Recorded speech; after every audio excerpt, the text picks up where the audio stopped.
Apple to Apple ही तो हो सकता है ना कंपैरिजन। आम का तो आम से ही हो सकता है, आम का अमरूद से नहीं हो सकता। अगर आपको लगता है कि आपके अनुकूल चीज़ें नहीं हैं, आप क्विट करिए, आप और बेहतर चीज़ें ले लीजिए। नहीं, आपको सबको मिल ही रहा है रास्ता, और जो विधि के द्वारा, कानून के द्वारा बनाया गया रास्ता है। अब मान लिया हम एक जॉब में हैं, अचानक 20 साल के बाद, 10 साल के बाद हम कहने लगे कि नहीं, हमें कुछ ऐसे भी पद चाहिए जो किसी अन्य वर्ग या अन्य सर्विस के लिए रिजर्व, उनके काडर पोस्ट है। तो ये कैसे संभव है? मैं दोनों चीज़ों को देखूं। ऐसा नहीं कि सब कुछ बहुत अच्छा है दूसरी तरफ, लेकिन ये ऐसा लगता है कि हमारे साइड में सूखा पड़ा है और दूसरी तरफ हराई है। तो ये चीज़ें इनबिल्ट नहीं है। अब हम हाईजैक करके आप ले नहीं सकते।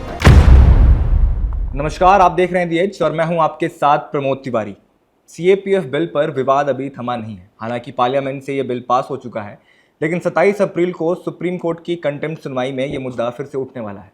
कई पूर्व सीएपीएफ अधिकारियों को अभी भी उम्मीद है कि शायद न्यायालय से उन्हें न्याय अवश्य मिलेगा। हमने तमाम पूर्व आईपीएस अधिकारियों से भी बातचीत की, हमने कई सीएपीएफ अधिकारियों से भी बातचीत की। इसी श्रृंखला में आज हमारे साथ एक बेहद ही खास शख्स मौजूद हैं, उत्तर प्रदेश के पूर्व डीजीपी प्रशांत कुमार जी। हम उनसे बातचीत कर जानने की कोशिश करेंगे कि वो सीएपीएफ के इस मुद्दे पर क्या राय रखते हैं, उनके राय में इस फैसले का अंत क्या होगा, इस बिल का ये जो तमाम विवाद चल रहा है इस बिल से घिरा हुआ, उसका अंत क्या होगा, उसका निष्कर्ष क्या निकलेगा। हालांकि पार्लियामेंट से बिल पास हो चुका है, तो उनसे ही जानते हैं। बहुत बहुत स्वागत है सर, बहुत बहुत शुक्रिया हमें समय देने के लिए। नहीं, धन्यवाद। कैसे हैं सर? मैं एकदम बढ़िया हूँ सर। सबसे पहले तो मैं आपका ओपनिंग रिमार्क जानना चाहता हूँ कि सीएपीएफ बिल को आप कैसे देखते हैं? आपको लगता है ये एक उचित कदम है? सेवा काल के दौरान मैंने स्वयं भी 2 सीएपीएफ में काम किया है, और मुझे लगता है कि ये जो बिल लाया गया है वो एक उचित कदम है। और पहले विभिन्न फोर्सेस के जो गवर्न होती थी उनके अलग अलग एक्ट थे।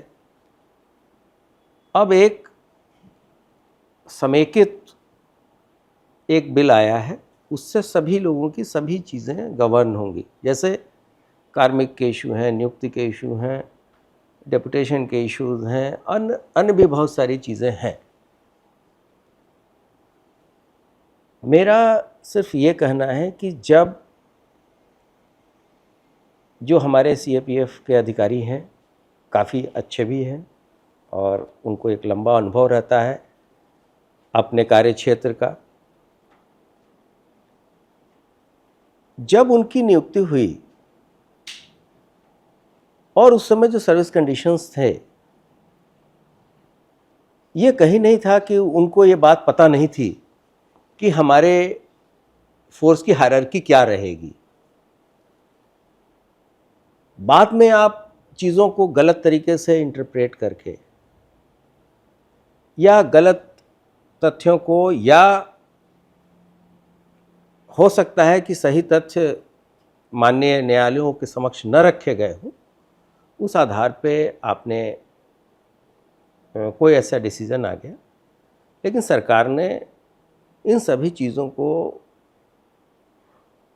एक रूपता से देखते हुए एक बिल लाया है, जिसमें हर एक व्यक्ति का क्या योगदान रहेगा इसकी स्पष्टता है। कोई भी फोर्स, बहुत ही इलस्ट्रियस लीडरशिप इन सभी फोर्सों की रही है, और आज आप उस लीडरशिप को चैलेंज कर रहे हैं, तो मुझे नहीं लगता कि कोई बहुत ही अच्छा फोर्स जो अपने लीडरशिप के कैपेबिलिटी को ही चैलेंज कर रहा हो डी फैक्टो, तो वो बहुत ज़्यादा सक्सेसफुल है। ये अच्छा ट्रेंड नहीं है। सर, आपने ट्रेंड की बात की। हम लगातार जब सीएपीएफ अधिकारियों से इस मुद्दे पर बातचीत कर रहे थे, तो उनका ये कहना था कि जब हमारा अपॉइंटमेंट हुआ था, हम तब से लेकर अब तक जो है ओगैस हैं, यानी कि ऑर्गेनाइज ग्रुप ए सर्विस हैं। तो जब हमारी मान्यता ओ गैस वाली है तो हमें ओ गैस वाली सुविधाएं क्यों नहीं मिलती? हमें एक फ्री एंड फेयर प्रमोशन का रास्ता क्यों नहीं दिया जाता? नहीं, आपको सबको मिल ही रहा है रास्ता, और जो विधि के द्वारा, कानून के द्वारा बनाया गया रास्ता है। अब मान लिया हम एक जॉब में हैं, अचानक 20 साल के बाद, 10 साल के बाद हम कहने लगे कि नहीं, हमें कुछ ऐसे भी पद चाहिए जो किसी अन्य वर्ग या अन्य सर्विस के लिए रिजर्व्ड है, उनके काडर पोस्ट हैं। तो ये कैसे संभव है? अब मान लिया कि अगर इसमें उनके यहाँ प्राविधान है कि कुछ डेपुटेशन रिजर्व होगा, अगर डेपुटेशन रिजर्व होता है तो आईपीएस की भर्ती के समय से जो वैकेंसी होती हैं स्टेट से जाती हैं, वो उनके स्टेट के post, deputation reserve, leave reserve लेके ही एक कंसोलिडेटेड वैकेंसी काउंट होती है। तो फिर वो ऐसे अधिकारी जो कि डेपुटेशन रिजर्व के अगेंस्ट नियुक्त किए गए, वो कहाँ जाएंगे? ये बात अलग है कि समय समय पे जो इंटेक का स्ट्रेंथ है वो वैरी करता रहता है, कहीं से बहुत से लंबे समय तक कुछ काडर पोस्ट खाली भी रहते हैं। वैसी स्थिति में टेम्पररी डाइवर्शन करके गृह मंत्रालय उन अधिकारियों को काडर पोस्ट पर भी भेजते हैं। तो ऐसा तो नहीं हो सकता कि सारी चीज़ आप ही के फेवर में चली जाए। हम कहेंगे नहीं साहब, हम गृह सचिव भी बनेंगे, एक आईपीएस अधिकारी कुछ आईएएस के काडर पोस्ट मांगने लगे। ये हो सकता है कि कुछ अधिकारी बहुत अच्छे हों आईपीएस में भी, या हमारे सीएपीएफ में भी। इन सभी चीज़ों के इम्प्लीमेंटेशन में कुछ कमियां हो सकती हैं, जैसे कुछ ऐसे लोग चले जाते हैं जिनको अनुभव नहीं रहता। तो ये बात तो सही है। तो ऐसे लोगों को बाद में सीनियर स्केल पे लिया नहीं जाना चाहिए, जो कि अब वो बाध्यता हो गई है कि अगर आप डीआईजी और आईजी लेवल पे किसी फोर्स में सर्व नहीं करेंगे अगर पैरामिलिट्री में, तो फिर आपको आगे उस बल के या किसी भी सीएफ के नेतृत्व करने की वो नहीं रहेगी। और सरकार इन सभी चीज़ों को समझती है। ये नहीं हो सकता कि हम एक ग्रीवांस रिड्रेसल के लिए सरकार के पास जाए या दूसरे के लिए जुडिशरी के पास जाए। सर, उनका ये कहना था या फिर आप अचानक एक गवर्नमेंट सर्वेंट जिसको जो कहते हैं हम पूरा डिसिप्लिन्ड है, उन चीज़ों को लेके आप बाहर के फोरम में जाएं। ये तो मतलब कि आर्म ट्विस्टिंग की बात हो गई। जस्ट कि हमारे नंबर ज़्यादा है तो हम आर्म ट्विस्टिंग करेंगे। सर, उनसे बातचीत हुई तो उन्होंने कहा कि हम किसके पास जाएं, हमारे पास कोई रास्ता नहीं है, और हम जुडिशरी तब गए जब हमारे ग्रीवांसेस को एड्रेस नहीं किया गया। और उनका कहना है कि ये जो तमाम आजकल दलीलें बाहर दी जाती हैं वो सुप्रीम कोर्ट के सामने रखी गई, हाई कोर्ट के सामने भी उससे पहले रखी गई थी, और 11 साल जब ये पूरा सुनवाई चली है अलग अलग कोर्टों में, चाहे वो हाई कोर्ट हो चाहे सुप्रीम कोर्ट हो, अंत में जाके इवन रिव्यू पिटिशन भी सरकार की तरफ से जो था वो सुप्रीम कोर्ट ने खारिज कर दिया। तो इसका मतलब कि उनके मांगों में कुछ तो ऐसा दम होगा जो जुडिशरी देखती है। सरकार खुद नया बिल लेके आई है। ऐसा तो है नहीं कि सरकार किसी को फेवर कर रही है। वो तो सभी के योगदान देख के सरकार में जो चीज़ें तय होती हैं, और ये विधायी का कार्य की चीज़ें हैं, इस पर तो काफ़ी डिस्कशन होता है, और पार्लियामेंट के दोनों सदनों से ये पास होता है। ये कोई हल्की फुल्की चीज़ नहीं है कि कोई एग्जीक्यूटिव ऑर्डर या हिटलर शाही का नामा कोई अचानक जियो इशू कर दिया गया कि नहीं अब आज के बाद से ऐसे है। अब आज की आवश्यकता वैसी है। जैसे आपने देखा होगा आईपीसी सीआरपीसी एविडेंस एक्ट भी तो अमेंड किया गया, नया एक्ट लाया गया ना, वीएनएस लाया गया, वीएनएसएस लाया गया। क्यों लाया गया? क्योंकि वो आज के समय के हिसाब से नहीं था। बहुत से अच्छे प्राविधान हैं, उसकी भी क्रिटिसिज्म हो रही थी। तो डेमोक्रेसी में तो सदन के पटल पे लोग तर्क और वितर्क तो करेंगे ही, लेकिन जो व्यवस्था हमने चुनी है उसके हिसाब से ही तो ये बिल पास हो रहा है। तो इन चीज़ों के बारे में तो जो प्रॉपर चैनल है उस हिसाब से जाना चाहिए। भाई जो चीज़ है एप्पल टू एप्पल ही तो हो सकता है ना कंपैरिजन। आम का तो आम से ही हो सकता है, आम का अमरूद से नहीं हो सकता। फल दोनों अच्छे हैं, दोनों टेस्टी हैं, सर ये लेकिन ये चीजें केवल हमेशा हम अपने इंटरेस्ट में सोचें, ये तो नहीं हो सकता। सर ये इस बात को लेकर भी काफ़ी विवाद हुआ था। कई पूर्व सीएपीएफ अधिकारी ये भी कह रहे थे कि हमारी सबसे बड़ी समस्या यही है कि जो आईपीएस अधिकारी हैं वो हमें बड़ी हीन दृष्टि से देखते हैं। वो हमें आज भी जो स्टेट गवर्नमेंट के जो लेवल 2 ऑफिसर्स होते हैं, जो डीएसपी होते हैं, उनसे हमारी तुलना करते हैं, जो कि सही नहीं है। मैं आपसे एक प्रश्न पूछता, आप वहाँ के जो दूसरे रैंक के अधिकारी हैं, वहाँ भी एंट्री के 2-3 लेवल हैं, आप उनसे जाके पूछिए who is a better leader. मैं अपने पर्सनल अनुभव से बता सकता हूँ, वहाँ भी एक गस्टेड रैंक में एंट्री होती है, एक नॉन गस्टेड रैंक में एंट्री होती है। उनके नॉन गस्टेड रैंक क्या कहती है?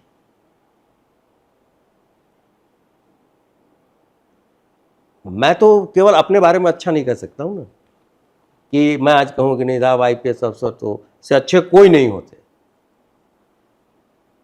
तो ये बड़ा स्वीपिंग जनरलाइजेशन है कि भाई दूसरे सर्विस वाले दबा रहे हैं, ऐसा नहीं होता। ये सिस्टम बना है, हमें पता है जब मैंने ज्वाइन किया था कि ये कार्डर स्ट्रक्चर है, या अगर आपको नहीं पता है तो ये नहीं हो सकता कि 10 साल के बाद से अब हम कहें कि नहीं अब हमें तो वो भी चाहिए। ये जिद वाली बात होगी ना, ये जिद्दी बच्चे की बात होगी कि साहब मुझे वो भी खिलौना चाहिए। सर अगर आप उनके सब कार्डर्स से डिस्कशन करेंगे तो आपको दूध का दूध पानी का पानी हो जाए। उनके ऑफिसर जो है, उनके सबऑर्डिनेट ऑफिसर उन लोगों के बारे में क्या राय रखते हैं, या जो लोग डेपुटेशन से जाते हैं उसके बारे में क्या भाव रखते हैं।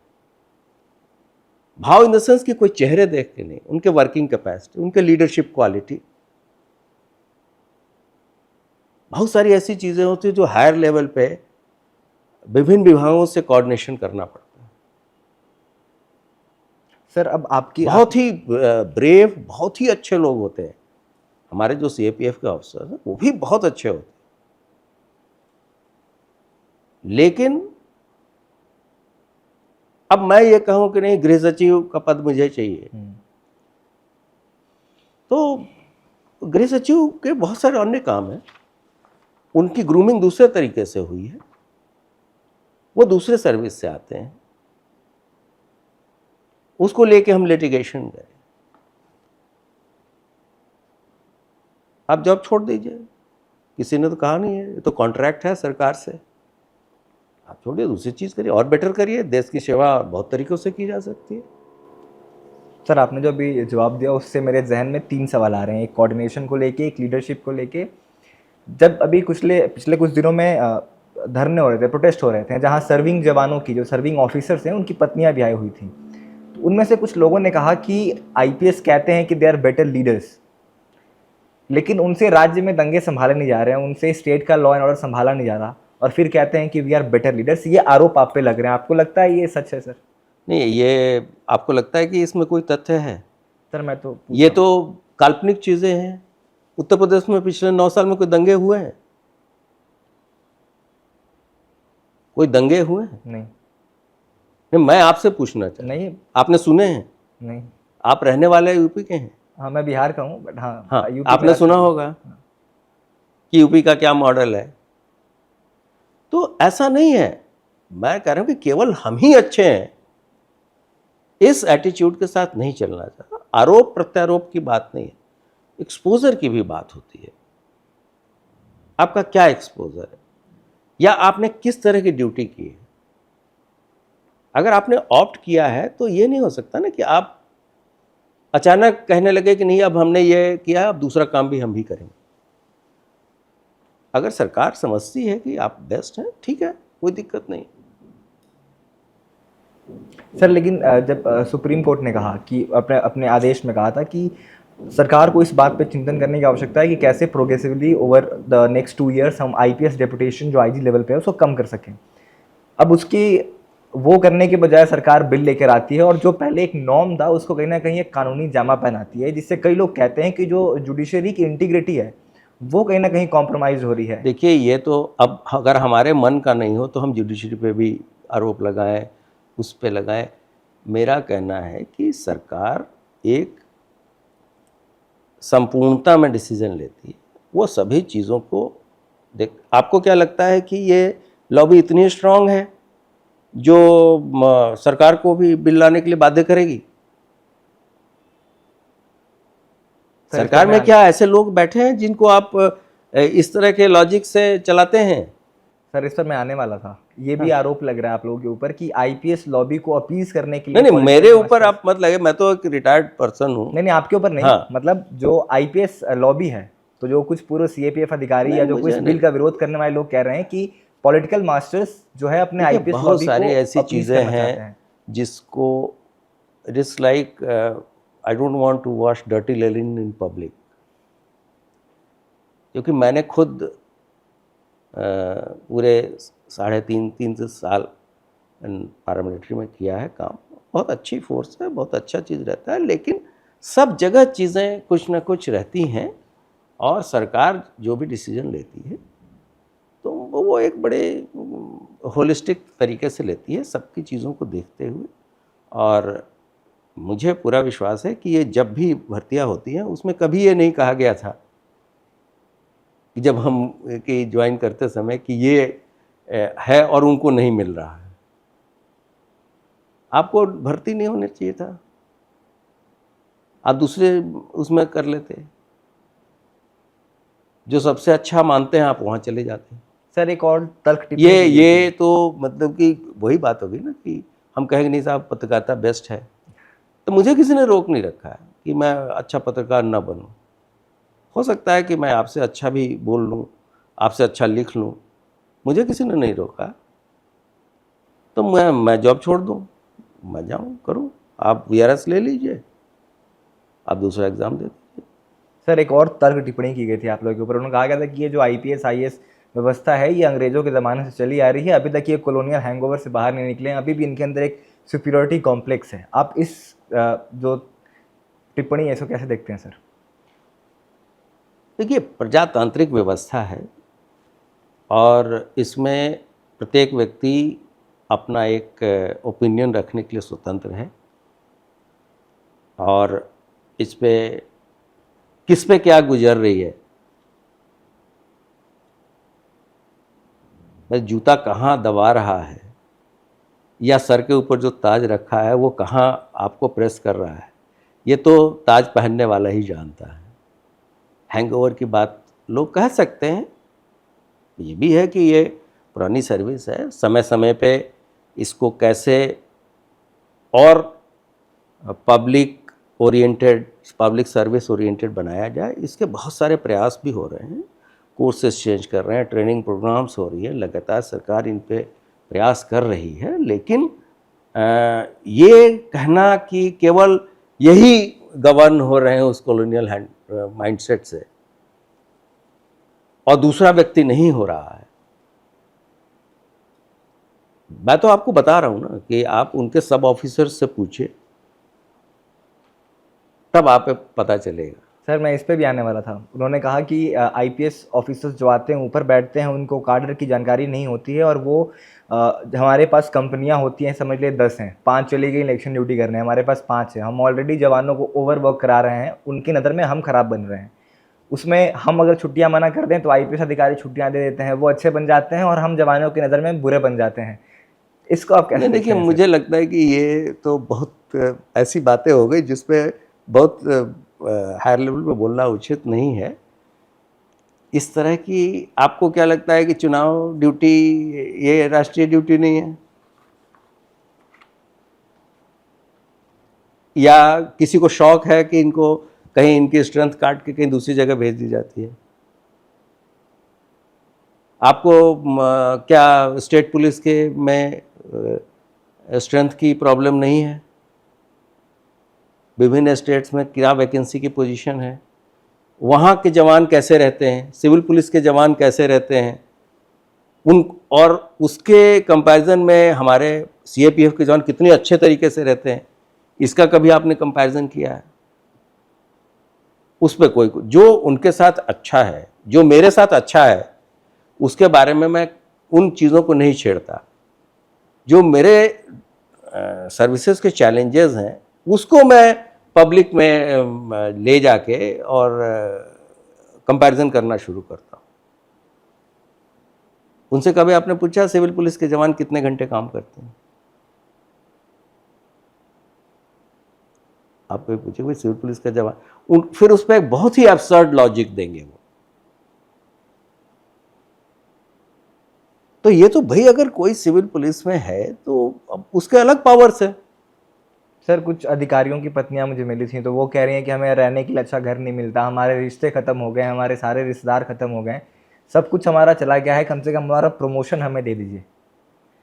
नहीं, ये चीजें तो सभी फोर्सेस में है, आर्मी में भी है, सिविल पुलिस में भी है, वर्किंग कपल्स में भी है। रिटायरमेंट के बाद भी सरकार 2 जगह रख देती है अगर कोई पोस्ट रिटायरमेंट जॉब देती है। तो ये सभी चीजें आप केवल अपने हिसाब से अच्छा नहीं मांग सकते। बहुत ज़्यादा टाइम बाउंड प्रमोशन होता है, बहुत सारी चीजें हुई, अब तो एडीजी तक भी जाते हैं। सर हम आपसे जानना चाहेंगे क्योंकि आप खुद सीएपीएफ फोर्सेस में आपका डेपुटेशन हुआ था, आप अपने अनुभव से बताइए सर हमें ये कि आईपीएस डेपुटेशन सीएपीएफ फोर्सेस में क्यों जरूरी है, क्यों आवश्यक है आईपीएस डेपुटेशन होना और लीडरशिप रोल में आईपीएस अधिकारियों का होना, अपने अनुभव के साथ सर। हम लोग जब इस जॉब में आए थे तो उस समय से इसका प्राविधान था कि आप, हमारी कुछ संख्या इसलिए स्टेट में ज़्यादा होती है कि हमारे डेपुटेशन भी जाने के प्राविधान होते हैं। उस प्राविधानों के तहत हम कुछ इन्वेस्टिगेटिंग डिपार्टमेंट्स में जा सकते हैं, वैसे संस्थाओं में जा सकते हैं जैसे सीबीआई है, और हम लोग के सामने सामने ही एनआईए बनी तो एनआईए में जा सकते हैं, इंटेलिजेंस ब्यूरो में जा सकते हैं, पैरामिलिट्री में जा सकते हैं। उसी तरीके से पैरामिलिट्री के भी सभी अधिकारियों को है, वो भी डेपुटेशन पे जाते हैं, सभी पैरेलल संस्थाओं में जाते हैं, इन्वेस्टिगेटिंग एजेंसियों में जाते हैं, यूएन टास्क फोर्स में जाते हैं, और स्टेट में भी जहाँ जहाँ प्राविधान है वहाँ बुलाया जाता है। तो ये तो सर्विस का एक नियम है जिसके तहत सभी लोग विभिन्न उसमें जाते हैं, और वहाँ जाने से एक्सपोजर होता है, हर एक संस्था के कल्चर के बारे में पता चलता है, उनके कार्डर स्ट्रक्चर के बारे में पता चलता है, और जब आप और हायर जहाँ पे आप स्ट्रेटजिक लेवल पे आते हैं, स्ट्रेटजिक मतलब जहाँ पॉलिसी भी गवर्न करते हैं, जैसे कि आप किसी फोर्स को हेड करते हैं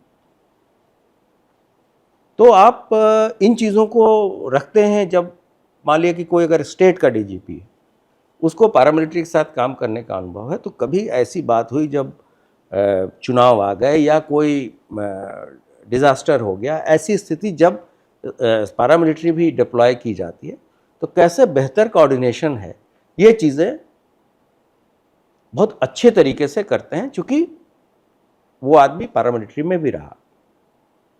इसी तरीके से एक कोर्स होता है एनडीसी का, नेशनल डिफेंस कॉलेज का, उसमें आर्मी के लोग भी रहते हैं, तो बड़ा लंबा कोर्स होता है। तो वो लोग जो कोर्स करते हैं तो उनका एक कैसे ऐसी स्थिति में सिविल पुलिस, पैरामिलिट्री, आर्मी कैसे एक कोऑर्डिनेटेड एफर्ट्स करके नेशनल इंटरेस्ट में और पब्लिक सर्विस के लिए जो बेस्ट रिजल्ट्स दिए जा सकते हैं, स्ट्रैटेजिक लेवल पे चीज़ें तय होती हैं। तो ये सभी चीज़ें ऑलरेडी इनबिल्ट हैं, और मुझे लगता है कि जो नया बिल आया है उसमें इसको और स्ट्रेंथन किया गया होगा। तो ऐसी बात नहीं कि कोई कहीं नहीं जा सकता, डेपुटेशन पे लोग जाते हैं। लेकिन अब जैसे हम एमईए में भी पुलिस के लोग जाते हैं, अब कहें साहब हमें भी डिप्लोमेट बना दिए, हमें फॉरेन सेक्रेटरी बना दीजिए, तो ये चीज़ें इनबिल्ट नहीं है। अब हम हाईजैक करके आप ले नहीं सकते। ये चीज़ें हो सकती हैं, जो लोग सुने इन चीज़ों को एग्री ना करें। ये मैं रिटायर्ड पर्सन, मैं दोनों चीज़ों को देख रहा हूँ। ऐसा नहीं कि सब कुछ बहुत अच्छा है दूसरी तरफ, लेकिन ये ऐसा लगता है कि हमारे साइड में सूखा पड़ा है और दूसरी तरफ हरा ही हरा है। ये हर एक चीज़ की चीज़ें हैं। और मैंने तो आपको शुरू में ही बता दिया कि जब अगर आपको लगता है कि आपके अनुकूल चीज़ें नहीं हैं, आप क्विट करिए, आप और बेहतर चीज़ें ले लीजिए। सर्विस के सेक्टर के अलावा भी तो आजकल स्टार्टअप्स है, प्राइवेट जॉब्स हैं, बहुत अच्छा है पेमेंट के मामले में। यू गो एंड सी, आप हर एक चीज़ श्योर होके आप कैसे चाहते हैं कि हर एक चीज़ आप ही के हिसाब से हो जाए। सर, अब मेरे कुछ आखिरी सवाल आपसे होंगे कि जब से ये बिल आया है तब से ये आईपीएस बनाम सीएपीएफ की चर्चाएं बड़ी तेज़ हो गई हैं। आपको लगता है कि इस बिल के आने के बाद आईपीएस अधिकारियों और सीएपीएफ अधिकारियों के बीच में तलखियां पैदा होंगी या तलखियां बढ़ेंगी, या एक ब्रिज आएगा, या फिर जैसा जिस समन्वय के साथ आप लोग अभी तक आगे बढ़ रहे थे उसी समन्वय के साथ अभी भी आगे बढ़ेंगे? भाई मैं तो खुद ही इतने दिन रहा हूँ, मुझे तो कभी उस ऑर्गेनाइजेशंस में नहीं लगा। और मेरे आज भी मेरे बहुत अच्छे संबंध हैं उन सभी अधिकारियों से जिन्होंने मेरे साथ काम किया, चाहे वो आईपीएस के हों या हमारे काडर ऑफिसर हों। आउटस्टैंडिंग, बहुत अच्छा वो लोग भी रहते हैं। और कुछ पैरामिलिट्री में तो यूपीएससी के थ्रू भी लोग जाते थे, एक ऐसे ऑर्गेनाइजेशन में मैं था, तो बहुत ही अच्छे लोग थे। ये हो सकता है कि ह्यूमन टेंडेंसी ऐसी होती है कि कहीं कहीं चीज़ें हर्ट करती हैं, तो वो तो सबको हर्ट करती होंगी कि मेरे साथ ये नहीं हुआ, मेरे साथ वो नहीं हुआ। तो ये चीज़ें तो जीवन में तो अगर मानव जाति में जन्म लिया है तो हम दुख सुख दोनों साथ ही देखने हैं। सारी इच्छाएं तो किसी की पूरी नहीं होती। सर, अब बस चलते चलते एक आखिरी संदेश जो आप देना चाहें उन लोगों को जो इस बिल का विरोध कर रहे हैं, या फिर एक आखिरी message to all the CAPF officers who are against this bill? नहीं, मैं तो as a common citizen who has seen both sides, I can say that आपको जो सरकार के पास ही जाना चाहिए और अपनी ग्रीवांस करनी चाहिए। बहुत सारे वेरियस लेवल्स हैं जहां आप अपने ग्रीवांस रिड्रेसल के लिए जा सकते हैं। और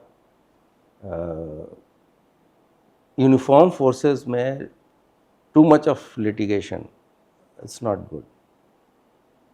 मैंने देखा है, चूँकि अब मैं शिक्षा विभाग से भी जुड़ा, तो